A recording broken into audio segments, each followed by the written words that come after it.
అయోధ్య రామాలయంలో విగ్రహ ప్రతిష్టాపన కార్యక్రమం ఈ జనవరి 22న జరగనుంది. ఈ కార్యక్రమం అత్యంత వైభవంగా జరిపేందుకు ప్లాన్ చేస్తున్నారు. ఇందులో పాల్గొనేందుకు ఆధ్యాత్మిక గురువులు, రాజకీయ నాయకులు, సినిమా తారలు, క్రీడాకారులు ఇలా చాలా మంది సెలబ్రిటీలు వస్తున్నారు. ఈ ఆలయ నిర్మాణం అత్యంత చారిత్రాత్మక ఘటనలో ఒకటిగా చెప్పుకోవచ్చు. ఎన్నో సంవత్సరాల పోరాటానికి ఫలితంగా నేడు రామజన్మభూమిలో రామాలయ నిర్మాణం సుసాధ్యమైంది. దేశవ్యాప్తంగా ఉన్న సాధువుల్లో దాదాపుగా 4000 మంది ఈ కార్యక్రమ నిర్వహణలో భాగం పంచుకుంటున్నారు. సుమారు 8000 మందికి పైగా భక్తులు పాల్గొంటారని అంచనా వేస్తున్నారు. ఇన్విటేషన్స్ లో రాజకీయ నాయకులు, పారిశ్రామికవేత్తలు, మూవీ యాక్టర్స్, ఆర్మీ అధికారులు ఇలా రకరకాల రంగాలకు చెందిన సెలబ్రిటీస్ ఉన్నారని రామజన్మభూమి ట్రస్ట్ సెక్రటరీ చాంపత్రాయ్ చెప్పారు. అయోధ్య రాముడి ప్రతిష్టాపనకు ఎదురు చూస్తున్న ఈ టైంలో రామమందిర విశేషాల గురించి చాలా మంది గూగుల్, యూట్యూబ్ లో సెర్చ్ చేస్తున్నారు. అలాంటి వారి కోసమే ఈ వీడియో. అసలు అయోధ్య ఎలా మొదలైంది? పురాణాల ప్రకారం అయోధ్య కోసల రాజధాని, సాక్షాత్తు దైవ స్వరూపుడైన శ్రీరామచంద్రుడి జన్మభూమి. ప్రస్తుతం రామమందిర నిర్మాణం జరిగిన ప్రదేశంలో రామమందిర నిర్మాణం కావాలనే ఉద్యమం 19వ శతాబ్దంలో మొదలైంది. అక్కడ మసీదు నిర్మించి ఉండడం వల్ల అది వివాదాస్పదంగా మారింది. 1980లలో విశ్వ హిందూ పరిషత్, బీజేపీ ఆధ్వర్యంలో ఉద్యమం తీవ్ర రూపం దాల్చింది. తర్వాత పురావస్తు సర్వే ఆఫ్ ఇండియా ఈ స్థలంలో పరిశోధించి ఆలయ అవశేషాలు ఉన్నాయనే ఆధారాలను కనుగొన్నారు. అయోధ్య ఆలయం ఎత్తు సుమారు 161 అడుగులు. మొత్తం 28,000 చదరపు అడుగుల విస్తీర్ణంలో ఈ ఆలయాన్ని నిర్మించినట్లు మందిరం డిజైన్ రూపొందించిన సొంపూర్ కుటుంబం చెప్పింది. ఈ కుటుంబీకులు ప్రపంచవ్యాప్తంగా దాదాపుగా 100 ఆలయాలను రూపొందించారట. సోమనాథ ఆలయం, చంద్రకాంత సొంపుర ఆలయాల ప్రధాన వాస్తుశిల్పి అతడి 2 కుమారులు ఆశిష్, నిఖిల్ సొంపురాకు సహాయాలుగా పనిచేశారు.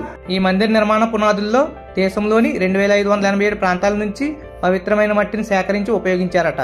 ఝాన్సీ, బితూరి, యమునోత్రి, హల్దీఘటి, చతోర్ఘట్, గోల్డెన్ టెంపుల్ ఇలా రకరకాల పవిత్ర ప్రాంతాల నుంచి సేకరించిన మట్టిని ఈ మందిర పునాదుల్లో ఉపయోగించారు. ఆలయ నిర్మాణంలో ఎక్కడా కాంక్రీట్ గాని, ఇనుము గాని ఉపయోగించలేదు. రాళ్లు మాత్రమే వినియోగించి పూర్తి ఆలయ నిర్మాణాన్ని కన్స్ట్రక్ట్ చేశారు. మరో 1000 సంవత్సరాల పాటు ఈ ఆలయానికి మరమ్మతులు అవసరం పడకపోవచ్చని నిపుణుల అంచనా. రామసేతు నిర్మాణ సమయంలో రామదండు రాళ్ల మీద శ్రీరామనామాన్ని రాశారు. అవి నీటి మీద తేలుతూ ఉండేందుకు రామనామమే కారణమని నమ్మకం. ఇప్పుడు ఈ ఆలయ నిర్మాణానికి వాడిన ప్రతి ఇటుక మీద శ్రీరామనామం లిఖించి ఉంది. ఇవి అత్యంత మన్నికైన ఇటుకలట. ఈ ఆలయ నిర్మాణం ఉత్తర భారతీయ ఆలయాలలాగా గుజారా చౌలుక్య శైలిలో అయోధ్య ఆలయాన్ని నిర్మించారు. రామమందిర ప్రారంభోత్సవ వేడుకకు థాయిలాండ్ నుంచి సాయిల్ని తీసుకొస్తారట. ఇదివరకు నిర్మాణ సమయంలో కూడా థాయిలాండ్లోని 2 నదుల నుంచి సేకరించిన నీటిని కూడా వినియోగించారట. అంతేకాదు అయోధ్య రామాలయం రెప్లికా ఒకటి థాయిలాండ్ లో నిర్మించారు. ఆలయం గ్రౌండ్ ఫ్లోర్ లో రాముడి పుట్టుక, అతడి బాల్యాన్ని వర్ణించే శిల్పాలు చెక్కారు. మొదటి అంతస్తులో రామసభను వివరించే శిల్పాలు ఉంటాయి. మందిర నిర్మాణానికి భరత్పూర్ నుంచి గులాబీ రంగు బన్సీపహార్పూర్ శాండ్ స్టోన్ ను ఉపయోగించారు. ప్రధాన ఆలయం 2.7 ఎకరాల విస్తీర్ణంలో ఉంటుంది. ఆలయం మొత్తం పొడవు 360 అడుగులు. శిఖరంతో కలిపి ఆలయం మొత్తం ఎత్తు 161 అడుగులు. మొత్తం 3 అంతస్తుల నిర్మాణం.